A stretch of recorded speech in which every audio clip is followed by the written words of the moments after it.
Al-mustami'in wal mustami'at rahimakumullah. Alhamdulillah, kita bersyukur kepada Allah Subhanahu wa taala atas limpahan nikmat yang Allah berikan kepada kita. Nikmat iman, nikmat Islam, nikmat kesehatan, kesempatan, nikmat ilmu, dan nikmat kita bisa berukhuwah di antara sesama kaum muslimin. Mudah-mudahan kita bisa membuktikan kenikmatan ini dengan menjalankan perintahnya dan menjauhi segala larangannya. Kita bisa memanfaatkan nikmat-nikmat ini dalam bentuk ketaatan dan amal saleh yang senantiasa bisa dilakukan dalam kehidupan kita.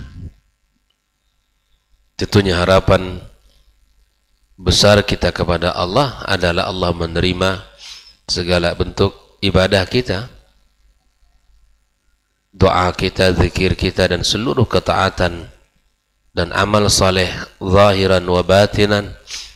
Allah jadikan amal yang makbul di sisinya. Amin ya rabbal alamin. Kemudian kita berbanyak ucapan salat dan salam untuk Nabi kita yang mulia Muhammad alaihi salatu wassalam. Mudah-mudahan kita mendapatkan syafaatnya pada hari yauma la yanfa'u malun wala banun illa man atallaha biqalbin salim. Kita masih melanjutkan pembahasan bab yang ketujuh tentang anjuran kita untuk masuk kepada Islam secara totalitas dan meninggalkan agama selainnya. Pada pagi kemarin kita telah membawakan sebuah hadis yang dinukil oleh al-muallif di dalam kitab ini tentang hadis yang Nabi sallallahu alaihi wasallam kabarkan. Nabi sallallahu alaihi wasallam sebutkan apa-apa yang akan terjadi di umat ini.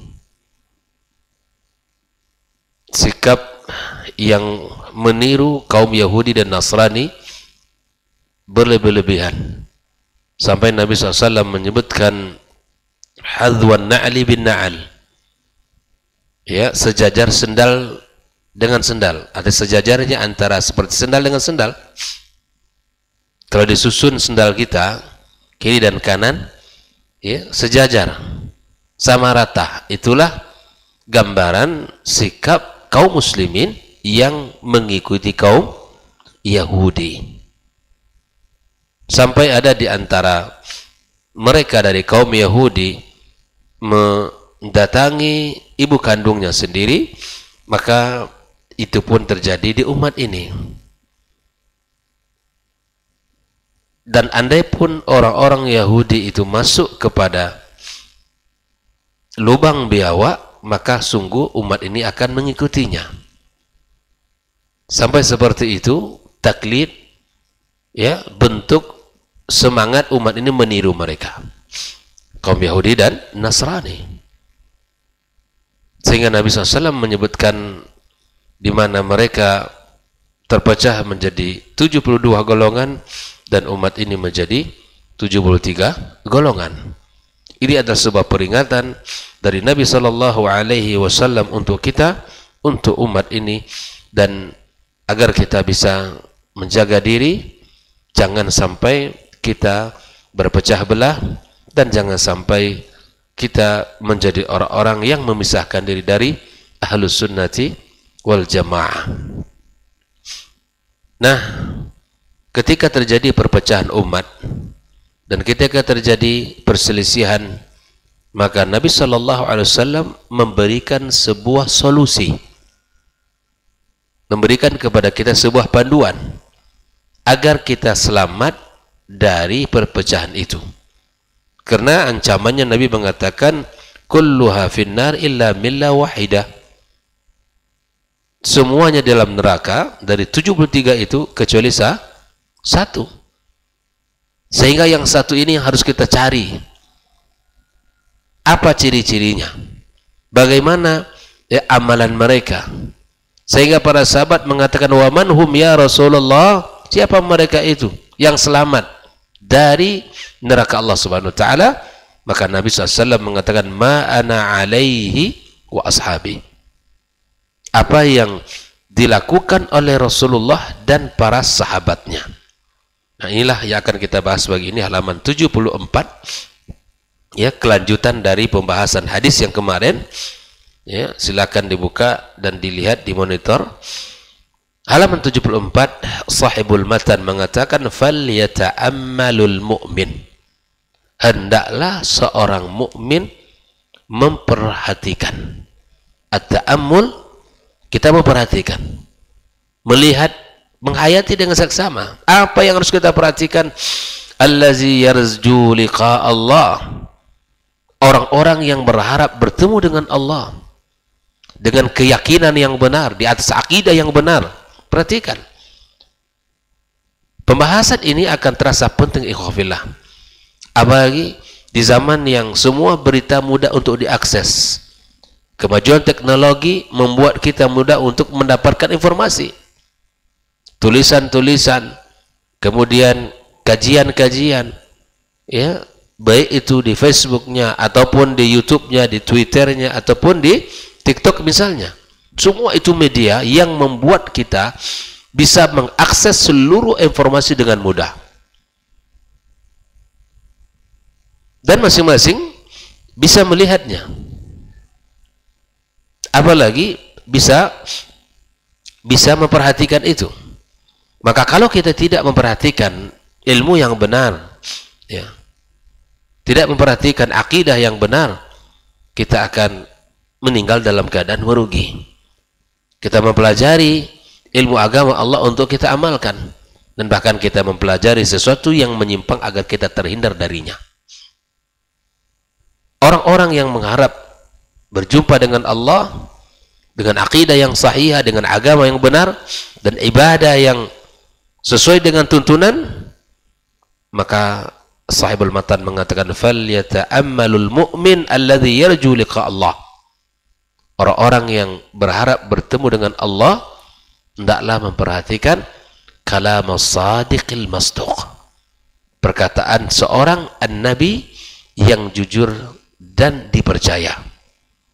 Fi hadzal maqam, di dalam pembahasan ini secara khusus, di dalam apa yang sedang kita bicarakan ini, khususan, ya, qaulahu ta'ala, ma ana alaihi wa ashabi.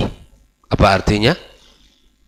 Yang menjadi solusi dari seluruh pertikaian dan perpecahan umat ini, masing-masing dengan kelompoknya, masing-masing dengan kelompoknya. Dan siapa yang berintima kepada kelompoknya, maka dia akan ta'assub dengan apa yang dipahami oleh kelompoknya. Kita mengambil akidah kita dari siapa? Dari Al-Quran dan Sunnah. Mengambil akidah kita dari apa yang disampaikan oleh Allah dan Rasul. Dan mengambil akidah kita dan amaliyah kita dari apa yang dipahami dan diamalkan oleh Rasulullah dan para sahabatnya. Itu yang mesti kita tiru. Itu yang mesti kita pelajari bersama. Nabi jelas mengatakan, ma ana alaihi wa ashabi. Apa yang saya kerjakan dan apa yang dikerjakan oleh sahabatnya.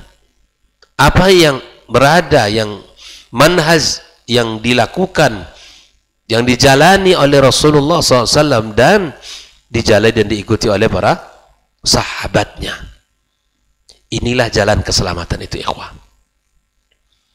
Bukan membangun akidah kita yang kita yakini untuk bertemu dengan Allah diambil dari perkataan-perkataan manusia selain Rasulullah atau dari kaidah-kaidah akal. Bukan, kita mengambil akidah kita dari firman Allah dan hadis Rasulullah SAW, dan kita pahami keduanya itu sesuai dengan pemahaman as-salafus saleh.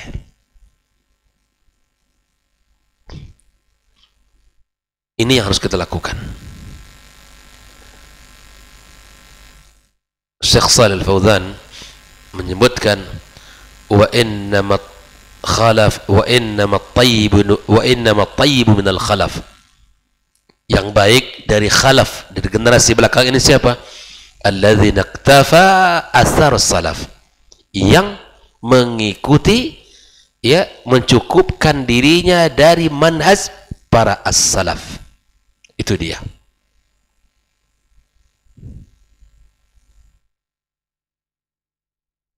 Itu yang harus kita lakukan. Tidak kita melihat kepada selain apa yang dikatakan Allah dan Rasul. Dan sebagian para ulama mengatakan fa kaifa yuramul wusul ila ilmil usul bighairi ma jaa bihi Rasul. Bagaimana kita sampai kepada sebuah akidah yang sahihah dengan pondasi keimanan yang kokoh tanpa membawa dan mengamalkan apa yang dibawa oleh Rasulullah? Tak mungkin. Kita mengambil akidah kita dari mana? Mengambil ibadah kita dari siapa? As-salafus salih, para sahabat, para tabi'in dan tabi'in, mereka mengambil akidah mereka dari Al-Quran dan hadis Nabi, dan mereka mengamalkan syariat ini dengan apa yang diamalkan oleh Rasulullah SAW. Perlu kita pertanyakan, dari mana Anda ambil akidah Anda? Dari mana? Kita mencukupkan dari Al-Quran dan Sunnah Nabi SAW dan pemahaman para as-salafus salih. Tidak mengambil akidah dari perkataan-perkataan perorangan selain para sahabat dan tabi'in, dan bukan juga diambil dari kaidah-kaidah akal, kaidah-kaidah ilmu kalam. Bukan. Kita mengambil akidah kita dari Al-Quran dan Sunnah Nabi Sallallahu Alaihi Wasallam. Nabi jelas mengatakan pada perkataannya, ma ana alaihi wa ashabi. Ini manhaj kita. Manhaj kita. Inilah manhaj kita. Maka Syekh Shalih Fauzan mengatakan, liyata'amal muslimun nasih li nafsihi. Enggaklah, kata Syekh Shalih Fauzan, hendaklah seorang muslim yang menasihati untuk dirinya kalam as-sadiqil masduq, perkataan seorang nabi yang dipercayai, wa huwa Rasul sallallahu alaihi wasallam, dia seorang rasul, fa wasadiq fima akhbara bih, benar apa yang disampaikan olehnya, wa ma yantiqu anil hawa in huwa illa wahyun yuha. Nabi taklah bicara dengan hawa nafsunya, melainkan dia bicara dengan wahyu yang telah diberikan kepadanya. Ini dia yang menjadi sumber agama kita, sumber manhaj kita. Akhi fillah, jauhkan sesuatu yang membuat kita bingung. Karena kalau kita kembali kepada Al-Quran dan Sunnah akan sangat mudah. Dan pemahaman para as-salaf tentang Al-Quran dan Sunnah sangat mudah. Jauhkan kaidah-kaidah yang dibuat oleh manusia yang sumbernya akal, jauhkan berakidah dari kaidah-kaidah yang sumbernya akal manusia, yang itu sangat jauh dari kebenaran. Jauhkan itu semua. Ambillah apa yang disampaikan Allah dan Rasul sallallahu alaihi wasallam. Al-masduq ay al-musaddaq min Allah, memang dari Allah. Fallahu alladhi akhbarahu bidzalik, Allah yang mengatakan demikian. Fa huwa as-sadiq wa huwa masduq. Sadiqun fima akhbara bihi, jujur dan benar apa yang disampaikan, wa masduq fima ukhbira bihi min qibalillahi alaihi salatu wassalam, dan benar apa yang telah diberitakan dari Allah tabaraka wa ta'ala. Ikhwa fillah rahimakumullah, wa li ta'ammal al-muslim al-labib, adalah seorang muslim yang cerdas, al-aqil, hadzal amr, dalam perkara ini. Perhatikan baik-baik. Tanyakan kepada diri kita, dari mana sumber agama saya? Dan dari mana sumber agama Anda? Dari mana akidah Anda ambil? Dan dari mana akidah ana ambil? Tanyakan itu. Jalan keselamatan Nabi telah sampaikan, ma ana alaihi wa sahabi. Dalam seluruh bab akidah dalam kehidupan kita, dalam seluruh bab akidah, ambil dari Nabi dan para sahabatnya. Sudah. Bukan dari kaidah-kaidah ilmu kalam. Kita akan lebih mudah memahami agama ini. Maka ikhwafillah rahimakumullah, wa annahu la budda an yahduth wa la najata minhu illa bima kana alaihi rasul sallallahu alaihi wasallam wa ashabuh. Tidak ada jalan keselamatan itu kecuali melalui apa yang dilakukan oleh Nabi dan dikerjakan oleh Nabi dan dibawa oleh Nabi dan para sahabatnya. Jelas, jelas perkataan Nabi bukan? Jelas sekali.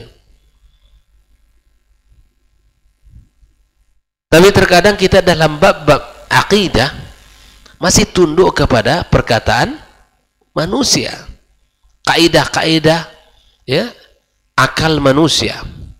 Tidak datang dalam mentakzim nusus syar'iyah. Tidak kita datang mentakzim nas-nas syar'i. Terkadang kita tidak bersandar kepada al-ahadis as-sahihah dalam mengambil akidah kita. Dan kalaupun dia misalnya kembali kepada Al-Quran dan Sunnah, tapi pemahamannya tidak benar. Maka ketika kita memahami sumber agama ini ada 4. Yang pertama apa? Al-Quran. Yang kedua As-Sunnah. Yang ketiga Ijma'. Dan yang keempat qiyas. Walaupun qiyas fi khilaf, lakin kita katakan 4 sumber ini. Ketika kita bicara 4 sumber ini ikhwafillah, maka mestilah setiap ayat, setiap hadis Nabi sallallahu alaihi wasallam yang dipahami maka mesti meliputi 3 hal ini agar kita selamat. Yang pertama adalah mentakzim, memagungkan, memuliakan nas-nas syar'i dalam agama kita, Al-Quran dan Sunnah. Kita agungkan, kita letakkan di atas segala-galanya. Akal tunduk kepada Al-Quran dan Sunnah. Bukan Al-Quran dan Sunnah yang harus tunduk kepada akal. Yang kedua, al-i'timad. Dalam hadis sahih, kita bersandar kepada hadis-hadis yang sahih. Khusus dalam babul akidah, kita mengamalkan hadis-hadis yang sahih. Kita amalkan. Kita berpegang kepadanya. Kita jadikan pondasi agama kita hadis-hadis sahih. Baik itu amaliyah kita dan keyakinan kita. Karena itu diajarkan oleh para ulama kita. Dengan cara at-tasabbut ala sunnatin nabawiyah. Kita betul-betul mengamalkan itu berdasarkan setelah kita memastikan itu adalah sunnah Nabi SAW. Kemudian yang ketiga adalah memahami nas-nas itu dengan benar. Jadi bukan memahami dengan pemahaman yang salah. Kalau ingin benar pemahaman kita, pemahaman siapa yang kita ambil? Pemahaman siapa? Pemahaman para as-salaf, as-sahaba. Abdullah ibnu Mas'ud mengatakan, barang siapa yang ingin at-ta'assi, ikutilah mereka, para as-salaf, sahabat, para tabi'in dan tabi'in. Kenapa? Karena hati mereka lebih baik, ilmu mereka lebih dalam, semangat mereka mengamalkan lebih tinggi. Generasi awal adalah generasi yang telah mendapatkan jaminan dari Nabi SAW. Maka ambil akidah kita dari mereka. Jadikan amalan kita seperti amalan mereka. Ma'ana alaihi wa ashabi. Nah, tidak ada jalan keselamatan melainkan jalan Rasulullah dan para sahabatnya. Amma anna kullan yadda'i annahu ala makana alaihi rasul, ya, wa ashabu. Adapun setiap orang bisa yang mengaku-ngaku bahwa dia di atas jalan Nabi dan jalan sahabat, wa huwa jahilun bima kana alaihi rasul wa ashabu, sementara dia jahil, tidak faham dengan apa yang dilakukan oleh Rasulullah dan oleh para sahabatnya. Juga mungkin dia akan mengaku, au yadri walakin ta'ammad al-khata, atau mungkin ada orang yang tahu tapi menyengaja untuk salah, melakukan kesalahan. Fahadha la yasihu abadan wa la yajuz, ini tidak benar dan tidak dibolehkan. Apa solusi kita belajar? Akidah yang benar. Kita belajar di atas manhaj yang benar. Karena kalau kita tidak memiliki akidah yang benar dan manhaj yang benar, kita akan terombang-ambing oleh arus yang deras, oleh fitnah syubhat dan syahwat. Makanya kata Syekhul Islam Ibnu Taimiyah, kita belajar akidah dan kita harus mengenali sunnah. Karena awalnya bid'ah itu adalah sejengkal, terus akan berkembang sehasta, dan terus akan berkembang bermil-mil, dan bahkan dengan jarak dan dengan kondisi yang sangat mudah menyebar. Apa yang bisa membentengi diri kita dari perkara bid'ah ini, melainkan ilmu yang benar, yang diambil dari sumber Al-Quran dan Sunnah dan dipahami dengan pemahaman para as-salaf. Tak ada yang lain. Maka itu ikhwafillah, fala budda an nata'allama wa na'rifa ma kana alaihi Rasulullah SAW wa ashabu. Tidak ada jalan kecuali kita harus belajar. Antum boleh belajar matematika, boleh belajar fisika, boleh belajar kimia, apa saja. Bahkan kita untuk kehidupan dunia ini kita sangat selektif, ya kan? Sakit kita, maka kita cari dokter yang ahli. Tidak sembarangan kita mencari dokter, karena kita ingin kita sehat, kita baik-baik saja. Jangan salah cari dokter, sehingga nanti salah yang tidak di bidangnya, diberi resep yang salah dan akibatnya fatal untuk kita. Ini untuk menuju dan berjumpa dengan Allah, jangan salah mencari guru. Karena ilmu ini adalah agama, kata Imam Malik. Maka lihatlah dari mana kalian ambil agama kalian. Jelas ya? Maka mari kita semangat belajar akidah, belajar manhaj yang sahih, yang memang mengajak kepada Al-Quran dan Sunnah, untuk berdalil, untuk menjadikan Al-Quran dan Sunnah sebagai sumber dalam agama kita yang mulia. Sekali lagi saya katakan, mungkin dia kembali kepada Al-Quran dan Sunnah, tapi pentadlilan, mengambilkan makna dari dalil itu yang terkadang yang salah. Makanya syarat yang ketiga apa tadi? Kita harus benar di dalam memahami dalil-dalil tersebut. Jangan sampai salah. Hatta natamassaka bihi wa la naltafit ila siwa. Sampai kita berpegang teguh dengan apa yang dibawa oleh Nabi dan para sahabatnya, ya, dan apa yang dikerjakan oleh Nabi dan para sahabatnya, wa la naltafit ila siwa, dan tidak kita menoleh kepada yang lainnya. Tertujulah fokus kita kepada apa yang disampaikan Allah dan Rasul dan dipahami oleh as-salafus salih. Jadi tidak boleh ditinggalkan. Jelas ya? Kalau ingin selamat, maka peganglah apa yang dikatakan oleh ma ana alaihi wa ashabi. Ya. Pegang baik-baik itu, dan mudah-mudahan Allah Subhanahu wa taala jadikan kita orang-orang yang selamat dan semangat di dalam mengamalkan sunnah Nabi sallallahu alaihi wasallam.